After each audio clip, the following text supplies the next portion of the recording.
¿Qué tal amigos? Bienvenidos a otro video, yo soy Vic. Bueno, en el video de hoy vamos a hacerles análisis al meta para la edición de diciembre de 2025. De esto se va a tratar el video, así que vamos allá. Antes de comenzar, todos los elementos visuales y mucha de la información la estoy tomando de YugiOhProDeck.com, un lugar increíble para poder encontrar listas, resultados de torneo e información muy competente. Si por alguna razón no conocen esta herramienta, es indispensable que comiencen a utilizarla. Antes de revisar lo que fueron los torneos del formato reciente, sus resultados y consecuencias, vale la pena recordar cómo se veía el anterior formato. Para más información, les recomiendo revisar el video de análisis del meta de octubre de 2025, en el cual explicamos a profundidad cómo se veía el formato, qué sucedía con el juego competitivo y mucho más. Haciendo un resumen de cómo se veía el formato, veníamos de la entrega de una lista y de algunos torneos importantes, en los cuales se acabaron consolidando los decks que vimos desde mediados de año en adelante. Esto es específicamente los del constructor de decks Justice Hunters, los tres arquetipos siendo relevantes con Dracotail, Canine y Yomi, así como Mitsurugi también entrando allí. El cambio significativo fue la desaparición de algunos híbridos, cartas que hacían demasiado potentes algunos decks, cartas que se sentían problemáticas o con demasiado uso y más. No obstante, aún con la lista todavía aparecieron algunas estrategias en lugares muy altos en los torneos. No obstante, fue a través del uso de cartas que saltaban turnos o que no dejaban jugar, más que por su nivel de poder, lo que es obvio porque algunas de estas ya estaban golpeadas. El formato, si bien lógico y distribuido entre los 4 decks mencionados y sus combinaciones, se sentía que sería problemático no solo por los problemas que ya conocíamos, sino porque no parecía que el juego pudiera cambiar de forma natural sin una lista, ya que los productos que quedaban en el año y más no cambiarían el juego competitivo, así que cualquier cambio en el meta debía darse por la innovación de los jugadores o por una lista. Pero con una lista entregada no hacía tanto tiempo, siendo que la vimos en septiembre, esto parecía irreal, y esto nos lleva a los eventos que vamos a revisar a continuación. El YCS de Sao Paulo fue celebrado el fin de semana del 11 y 12 de octubre. Tuvo una participación de 550 jugadores y de hecho este evento pudo haber entrado en la revisión del meta pasado, ya que se celebró con muy pocos días de diferencia.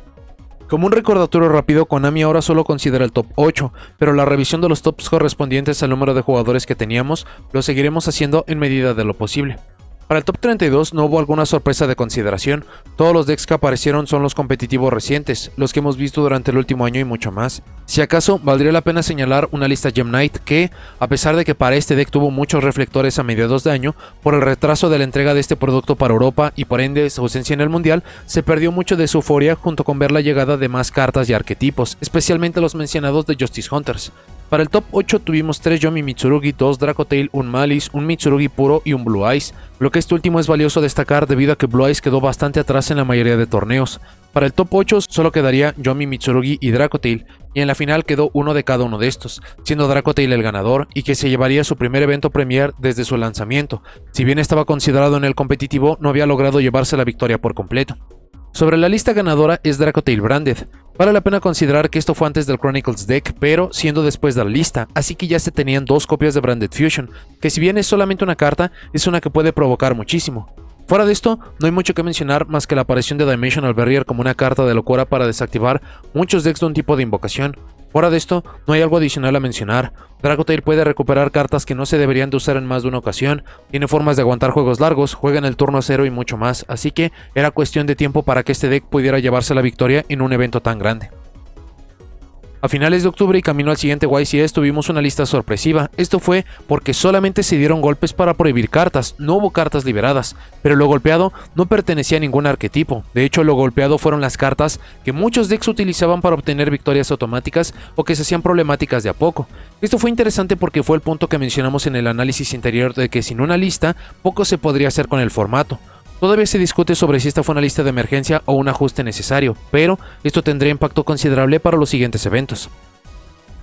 YCS Pittsburgh en Estados Unidos fue celebrado los días 8 y 9 de noviembre. Hubo una participación de 1847 jugadores y para este evento ya era legal el uso del producto de Chronicles Deck de Fallen and the Virtus, que, sumado a la prohibición de Dimensional Barrier y muchas cartas que no dejaban jugar en general, se esperaba que este deck tuviera un impacto considerable. Esto técnicamente sucedió, ya que de los 32 decks del top, Dracotail tuvo la máxima representación, que si bien en el anterior YCS de Brasil empató como el deck más visto, ahora se veía mucho más. Para el top 8 del evento tuvimos 4 Yomi Mitsurugi, 3 Dracotail y un Lunalight, que ya habíamos visto lo que podía hacer en el mundial. En el top 4 tuvimos 3 Dracotail y un Yomi Mitsurugi. En la final todavía teníamos 2 decks diferentes y exactamente a lo que vimos en Brasil, Dracotail se llevó la victoria en este nuevo formato.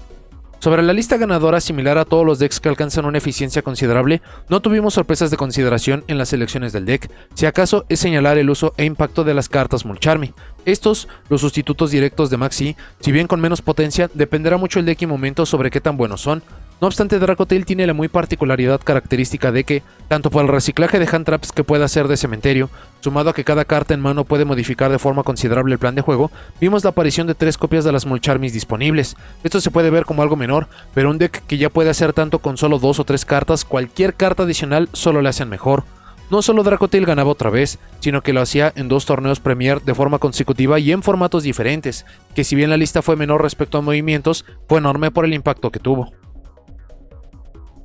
Después tuvimos el YCS de Bolonia en Italia, celebrados los días 22 y 23 de noviembre, con una increíble participación de 2.249 jugadores. Este evento era el primer evento Premier después del lanzamiento de Legendary 5Ds Decks, lo que significa que muchos más jugadores ya tenían acceso a las cartas Mulcharmys y también ya estaban legales las nuevas cartas de Yusei. Debido al tamaño del evento se considera el top 64 para la información, pero todavía hay 4 lugares desconocidos. En el top veíamos decks que, de nuevo, han sido competitivos durante el último año, pero que en los 2 anteriores eventos Premier no los vimos ni siquiera con un lugar, con decks como Memento o White Forest. No obstante, lo más interesante se vio en la representación del evento. Seguimos teniendo muy bien representados los decks mencionados al inicio del video con los constructores de decks y Mitsurugi, pero tanto Malice y Vanquish Soul con Canine estaban no solamente en el top, sino con números muy considerables, Malice con 10 lugares y Vanquish Soul con 12, incluso los 4 lugares faltantes podrían sumar a sus números. Vale la pena la mención de que Malice no desapareció por completo a pesar de las listas, solo que tiene problemas severos de consistencia,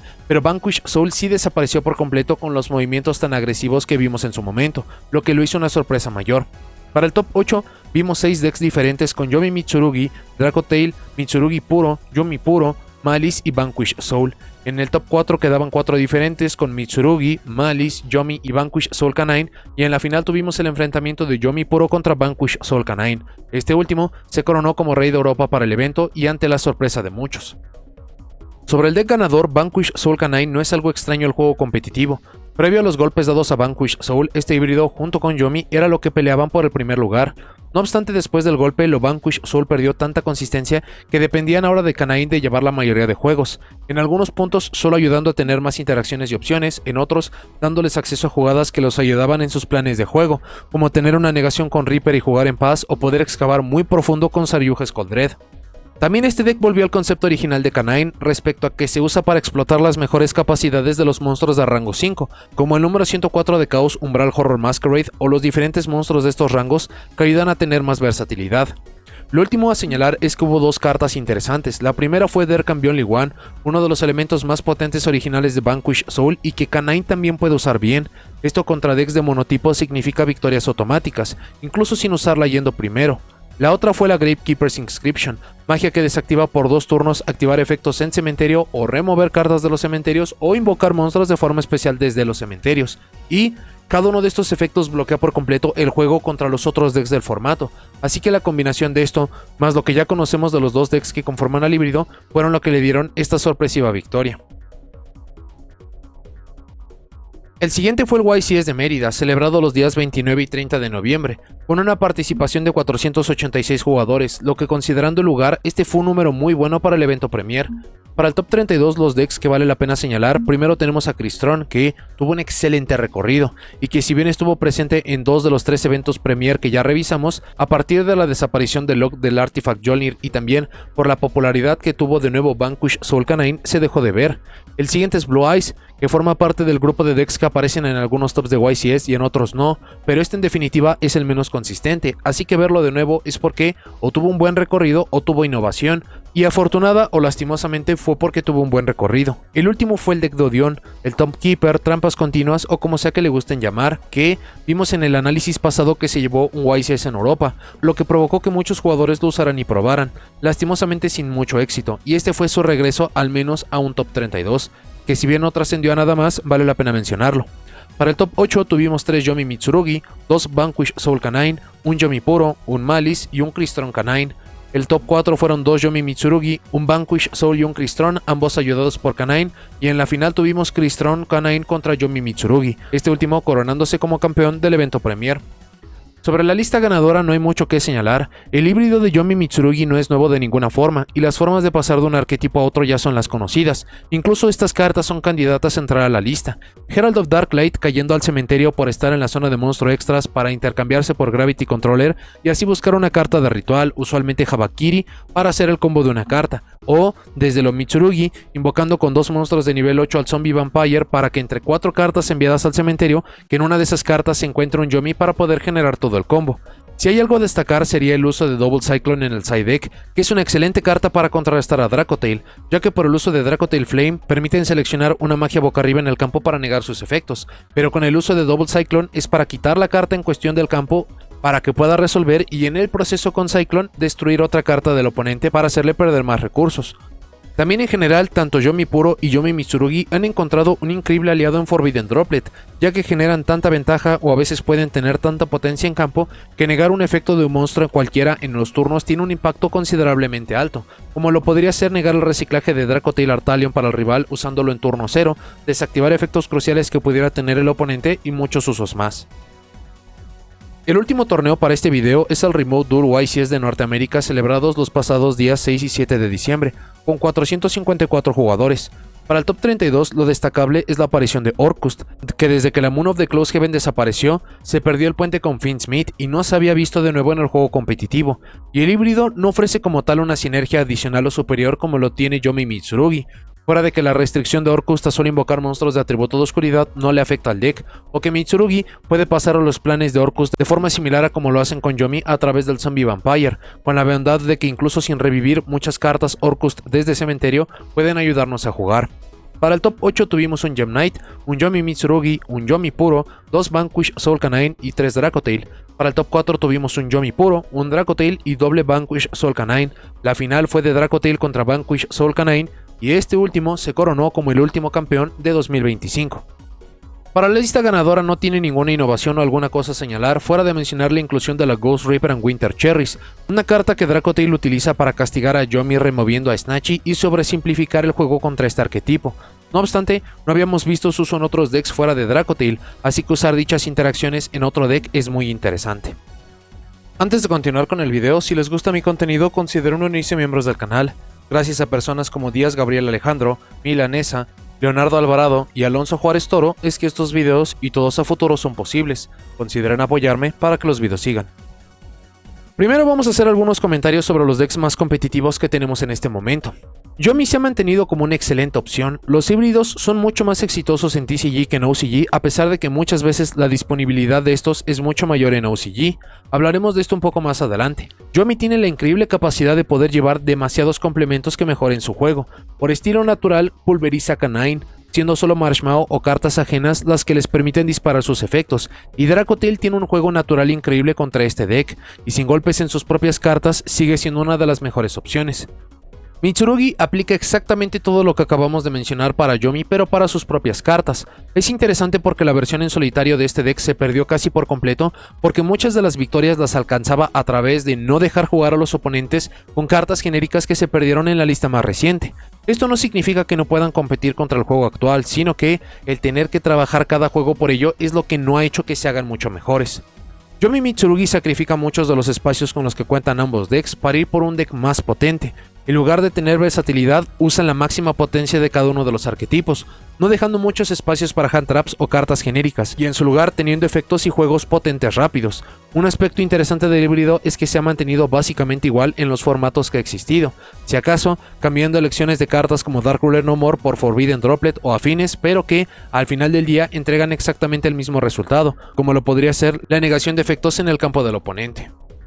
Dracotail ya mencionamos un poco sobre el arquetipo. La capacidad de poder llevar y reciclar tantas hand traps es lo que le hace un deck tan impresionante. Donde los demás decks usan las hand traps solo como elementos ajenos para interrumpir al oponente, Dracotail puede usarlos como material de fusión y hasta reciclar cartas que no deberían de tener segundos usos. Esto le pone en una posición increíble para castigar de sobremanera ciertas estrategias con ciertas cartas. Asimismo, siendo un deck de fusión, puede usar todos los motores y cartas genéricas para favorecer su juego. Que si bien en muchos respectos este se siente como el mejor deck de fusión, sí ha tomado elementos de otras versiones para mejorar. Mencionado esto, tenemos las variantes más populares de este deck, que son Branded y Shadow. Por la parte de Branded, el uso de unas pocas piezas de Fallen of Albas han dado muy buenos resultados, desde algo sencillo como usar Mirror Jade como monstruo jefe, Fallen of Albas para fusionar con el campo del oponente, y las cartas nuevas que obtuvieron por el Chronicles deck ahora se siente que tienen mejores opciones. La otra combinación ha sido con Shadow. Al final del formato se comenzó a sentir como una opción un poco más, si no viable, interesante. Lo que al inicio se usaban muy pocos nombres Shadow para hacer la jugada de Winda, ahora mismo cualquier uso de cualquier Shadow ayuda a continuar con el plan de juego, desde un poco de ventaja adicional como meterse con el rival, generarnos ventaja o directamente la invocación de Winda han sido las versiones que hemos visto de este deck. Por la parte de Canine también ha sido muy consistente, pero no se puede hablar de este en solitario, al menos no como lo podemos hacer con los otros dos decks del constructor de decks. Sea porque ha sido poco explorado, por lo dicho de los híbridos y más, Canine siempre se ha visto acompañado de un arquetipo para mejorar su uso. Vanquish Soul fue el primero, luego abandonando este para ir por Crystron, que incluso por el acceso a Cyber Dragon Infinity le daba mejores opciones para no dejar jugar al rival, luego volviendo a Vanquish Soul debido a lo que puede dar el deck como muchos cuerpos, acelerar el deck por tantas búsquedas y más. Canine se ha consolidado como un motor que siempre y cuando se tenga uno o varios monstruos de nivel 5 pueden llevar el tema al siguiente nivel. Incluso versiones puras han aparecido que llevan piezas de nivel 5 en solitario que pueden dar mucha potencia, como Cosmol Dark Lady, Numenera Testudo, Spell Canceller, que son piezas que de mano a campo ya ponen en aprietos al oponente. Después de todos estos tendríamos lo que son básicamente todos los otros decks competitivos del formato, que pueden o no aparecer de forma consistente en los tops, pero que en definitiva no tienen una representación tan alta. Pueden tener algún lugar muy alto en algún torneo, pero sería a través de uno o dos lugares, no los consistentes porcentajes altos que hemos mencionado de los demás decks. Algunos de estos y de cómo lo han logrado, Gem Knight es uno, si no es que el mejor deck para ir segundo. Tiene muchísimas formas de jugar sobre interrupciones y poder llevar cartas de poder yendo a segundo o las Mulcharmis le pueden dar cualquier juego. Incluso han desarrollado planes de juego para ir primero, desde los que ya se perdieron como la invocación Dark Nemesis Protoss, pero más recientemente han generado tirar al Arc Lord Christie al cementerio y revivirlo con la Boa Q de Lightless Shadow, y no dejar jugar al rival. Malice tiene lo que mencionamos en el video de análisis cuando recibió los golpes tan contundentes y perdió las mejores cartas Cybers. Es un deck que todavía tiene una potencia de locura, pero la consistencia es lo que lo detiene. Es sorprendente y no al mismo tiempo que el meta ahora sin cartas pensadas para detener específicamente este deck no puedan prosperar más, pero de nuevo la consistencia es un grave problema para el deck.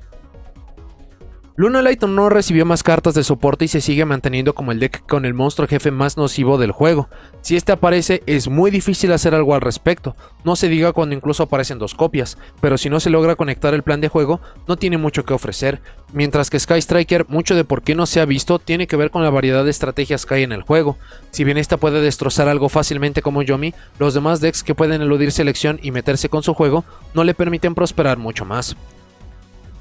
Otros decks menores que llegaron a aparecer uno o dos veces como Blue Eyes, Orcust, Memento, White Forest o Dion, que no son decks malos pero que no son tan buenos como los ya dichos y explicados, es más un tema de un buen recorrido, consistencia y nivel de poder que otra cosa. Para la parte del análisis en general, para lo que fueron las estrategias no hubo mucha innovación desde el anterior análisis del meta a este. Esto puede ser tanto por la cantidad de tiempo o porque el juego no lo requirió o permitió, ya que solo desaparecieron problemas graves. Esto permitió prosperar en muchos planes de juego pero perder otros, y que sí hemos visto como muchas cartas aparecen o desaparecen con resultados interesantes, pero con 4 decks y o híbridos en la cima y una buena cantidad de decks pisándoles los talones no es algo tan sencillo como solo cambiar las construcciones sin probar mucho más, que se hagan muy fuertes contra algunas pero que también se hagan muy débiles contra las otras. Mencionamos en el análisis anterior que el formato anterior se degeneró muy rápido al uso de cartas que podían dar victorias contundentes y sencillas, y los jugadores se orientaban a este tipo de cartas que no dejaban jugar al oponente. Esto es interesante señalar porque fue el enfoque de la lista más reciente y que también mencionamos en el video del ajuste de reglas que la nueva forma de presentar solamente 8 decks en el top hacía mucho más notorio cuando este tipo de problemas eran prolíficos, y coincidió que fueron las cartas que vimos prohibidas. No sabemos si esta fue la razón principal o solamente algo que también sucedió, pero es algo a notar. Como una nota rápida de los top 8, en la mayoría de estos los decks han sido bastante claros y sin variaciones, con 3 o 4 decks en la cima. Esto coincide con los números en su representación de top 32 o top 64, así que no hubo un cambio tan radical como cuando se conocieron los cambios de reglas. Evidentemente vamos a perder muchos detalles, pero la idea en general sigue estando allí.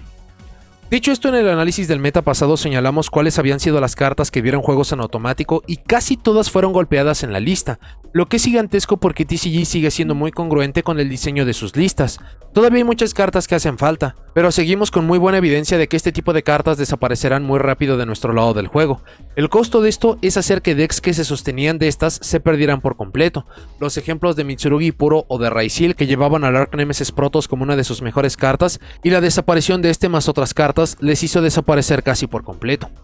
Hay mucho que se podría decir o mencionar de la lista, sobre si fue precipitada, muy pequeña, muy agresiva, si faltaron cartas y más, pero esto se puede decir de absolutamente todas las listas, y considerando lo que se sentía el anterior formato que sería uno de solo condiciones de victoria ignorantes, abandonamos esto por completo, así que la lista fue un rotundo éxito. Quedan muchos sospechosos para listas posteriores, como Drone Unlock Bird, Artifact Lancia, Harpy's Feather Storm, pero ya vimos movimientos incluso sorpresivos de cartas que no parecía que fueran a ser golpeadas, así que no tenemos razones para creer que estas no llegarán, solo que no lo hemos visto aún.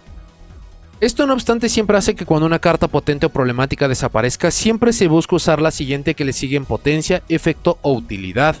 Inmediatamente después de la lista aparecieron combos de cómo los mismos decks podían acceder a cartas que hacían casi lo mismo, como el uso de la estatua de agua en lugar de la de fuego o de tierra. No obstante, a pesar de que sí vimos estas ser usadas en eventos grandes, no lo fueron para las listas más altas, por lo que el uso de este tipo de cartas y efectos siempre va a existir, pero la consistencia y lo que lo respalda es también importante para saber si es algo problemático o no. Lo importante de esto es saber que estos efectos no van a dejar de existir, pero siempre y cuando no sean consistentes, demasiado potentes como para hacer condiciones de victoria y más, son cartas que se pueden llegar a mantener en el juego un tiempo más.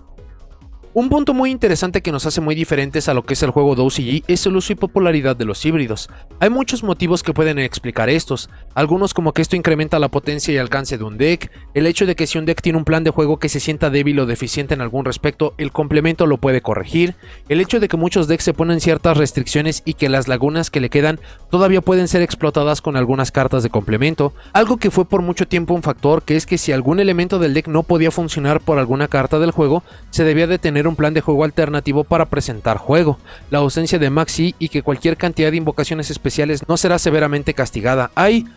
demasiados factores adicionales que podemos mencionar, no obstante la constante general de estos decks es que son decks que son mucho más potentes, pero que la versatilidad de opciones tanto en el deck y las genéricas se sacrifican. Esto ha hecho que muchos decks que se podrían ver mucho más débiles puedan llegar a ganar, o que cuando estos decks no tienen forma de jugar, simplemente no la tienen, donde sus versiones puras muy seguramente prosperarían por las cartas de complemento que se llevan. Se puede decir mucho más de esto, pero sigue siendo algo interesante evaluar que tenemos en TCG. Hubo cosas muy interesantes en el formato respecto al uso de cartas en solitario, algunos planes de juego nuevos que ya estaban en los decks, como la búsqueda que da Seventh Tachyon para buscar monstruos problemáticos como la estatua de agua o Numen Erat Testudo, algunos otros que tuvieron un impacto mucho más alto de lo que se esperaba, como la Quick Play de Fallen and the Virtuous, que por su forma tan práctica de conectar el uso de esta y buscar y usar más copias para los turnos posteriores, la hicieron una carta interesante. Piezas que los decks podían llevar ya de forma natural pero que apenas fueron exploradas para el formato. El uso de cartas que no habíamos visto antes no se detuvo, pero no fueron fundamentales. A niveles competitivos más bajos como regionales y locales, vaya que lo fueron. Pero para torneos más largos y exigentes se sabe que estas cartas existen, pero no tuvieron tanto impacto o relevancia.